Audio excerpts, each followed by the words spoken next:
All right. We are going to do what if Asta had infinite magic? I don't know how this will be received at all.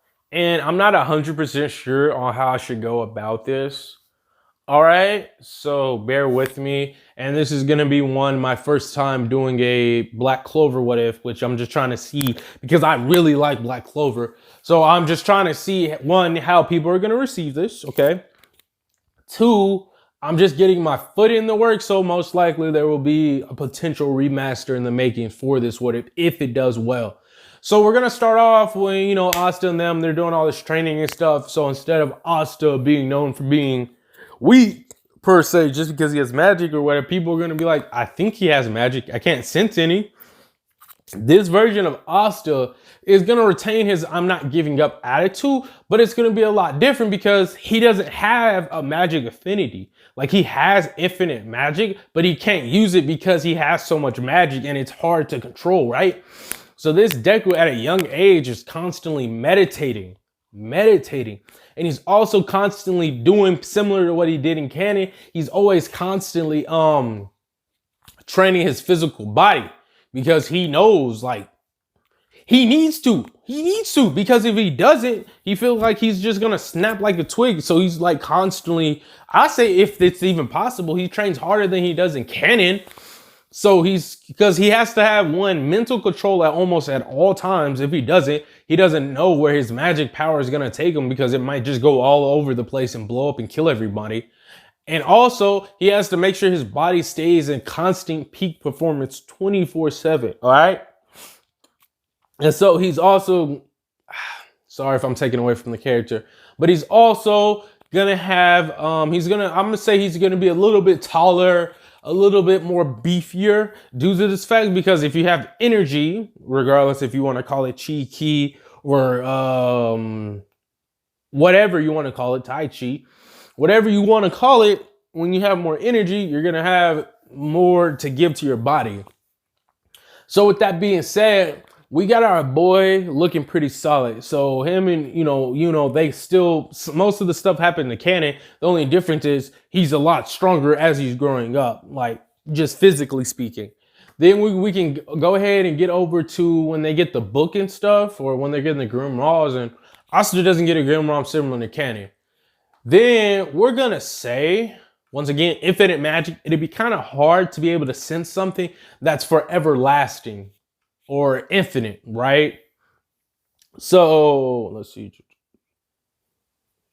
So now we can get to where, that dude attacks, trying to get Yuno's Grimoire. Asta pulls up. Once again, he's not loudmouth. He has to have control. So when he jumps down, he's like, stop. He jumps down. Wait, hold up. I really don't appreciate you trying to take advantage of my brother, So we're going to have to take care of this in a sophisticated manner. So if you could possibly, dudes hit him with chains. Asta pretty much blocks it or like propels it back with, a mana zone, but not a mana zone, a thin layer of mana all around him. So it doesn't even hit him. And he's like, I would really appreciate it. So they actually start duking it out for a little bit. And Asta eventually beats him. And no, at this given moment, he wouldn't have his Devil Grimoire just yet. So, that happens. And then we can skip over to when they go over to do the exams and stuff, right? Does the same thing he does in canon, messes up his opponent. Asta, once again, so all those birds would still be on him, but because it's hard to sense something that's infinite once again. So anyways, all the birds are going to be on him. He's going to do similar how he did in canon, but a lot worse or a lot better, because the dude's going to be like, I'm going to put up my barrier. And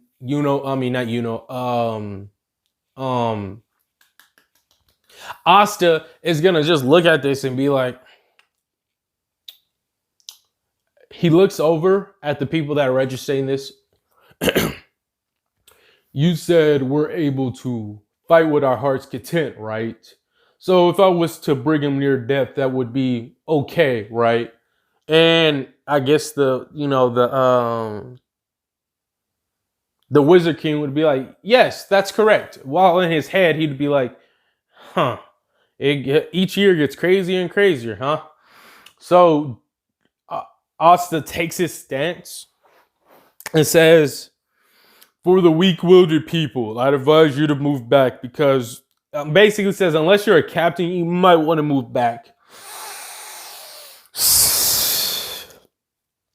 All right, here I go. He releases a fragment of his magic for a brief moment. Mana zone. Everyone can feel this immense, heavy, thick pressure, and they're all impressed. The dude in the bubble is like, wait, what? And like smacks this dude. It's almost a comedic scene, but he like smacks this dude into oblivion. And like, dude, you know how he got smacked into the wall? He doesn't even get smacked in the wall. He gets smacked through the wall and goes like a couple of like meters, and he's thinking he's dead. So right after that, not Deku. I'm used to Deku what ifs. Asta looks at his arm and realizes it's slightly bleeding. He's like, still have to work on controlling 1% of my power. Damn it. This is how he's overpowered without being overpowered. He's strong, but he has to control it. He's like, I got a little too excited and almost wanted to show off. Ugh. Foolish mistake. But he doesn't even have time to be remorseful or hate himself. So everyone sees this, and we're going to just say, for the sake of simplicity, and once again, my first time doing this, it may be my last, that we have this boy hop over to the Black Bulls, and the dude's like, yeah, we'll take him, blah, blah, blah. So, dude pulls up, like, Yami pulls up on him, and he's like, that's some funky power you got there, kid. He pulls up and he's like, yes, it should be. I plan to be the Wizard King. And then, the Black Bulls captain, Yami's like, what, do you think you could take me? I'm pretty sure I could if I needed to. So then they have a brief scuffle, and he's like, all right, that's enough, kid. You could join the Black Bulls if you want. So he joins. He meets up with everyone. He doesn't get punked around by the little punk rock dude as much. He didn't really get punked around, but this version of Asta isn't stupid because he had to constantly meditate. He had to constantly focus on his mental control. He had to constantly be physically trained up. He had to be, all of his stuff required him to be smart. So he's like, yeah, so all this like BS about being a man and all this stuff, he doesn't really fall for it. So let's see here. It is, let me just get the last bit.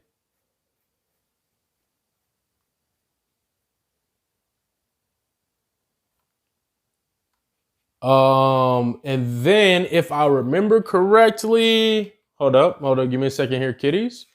Yeah, if I remember correctly, right after this point in time, they went over with Magnus, and they went over and had to fight these like ice people or whatever, or one of those people. So all of that pretty much happened similar. When Norel, she goes out of control, Asta just comes through and just like puts a whole bunch of magic into it and fluctuate it and cancels it out, and like he helps her out and teaches how to keep control and stuff like that. Bare minimum, we're gonna get into more later potentially. Then we're gonna get into like the fight. So he's fighting with them, and the dude's like, you messed up my timing. He's like, use 1% and that damaged me. So let me try 25%. The second he said that, energy went out everywhere. Magic went out everywhere. He one-shotted all of the subordinates, right? He turns around, him and the dude start throwing hands, and he's like, this might take longer. And then Asta turns back around and does some fancy maneuver and like hits this dude with a clean elbow, and then goes in, does a fancy flip, turns around and does an upside down kick to the head. And then he flips down, back touches the ground, does a backflip, and his back is facing towards the dude with the ice and all about timing. and then drop kicks this dude, not drop kicks him, back kicks him in the chin. And then for the finishing blow, he punches punch a hole through his gut. Not through his gut, but punches a hole through him. And then thus that would be the end of there. And he's like, oh, he's like, it's funny that you did this. I was planning to do this anyways. And then he, kills himself like it does in canon. And that's where we're going to leave this part off. I hope y'all enjoy. Catch y'all later.